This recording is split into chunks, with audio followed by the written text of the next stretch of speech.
I'm gonna tell them.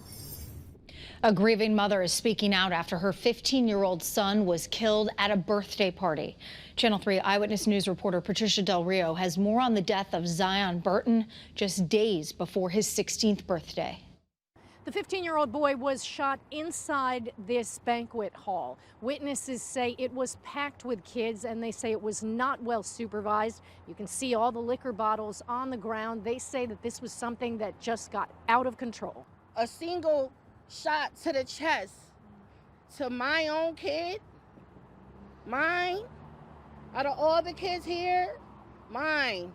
They are words of anger and frustration from a grieving mother. Carlacia Brooks's 15-year-old son Zion Burton was shot and killed at a banquet hall in Fairfield Saturday night. He was there to celebrate a girl's 13th birthday party. He was getting ready to be picked up by his aunt at 10:30 p.m. when the unthinkable happened. She said she was on the phone with Zion on her way to come pick him and his friends back up to bring them back home. She heard the gunshot.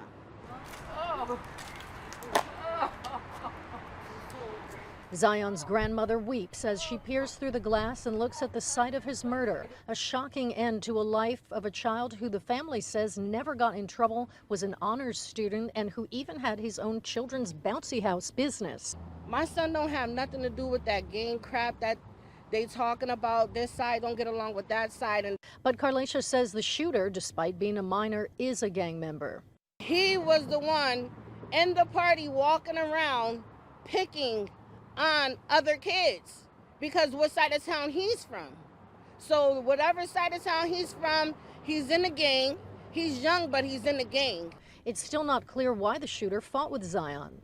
My kid don't know a thing or two about a gun. So if you did have a problem with my son, you could have fight him. Now, instead of planning his birthday party this weekend, Zion's mother must plan his funeral and tell his 4-year-old sister and 8-year-old brother he is gone. I still didn't even tell them.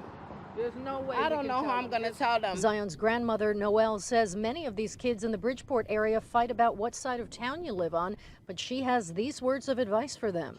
Because they're killing each other for living on different sides of towns, but they're getting buried in the same cemetery right next to each other.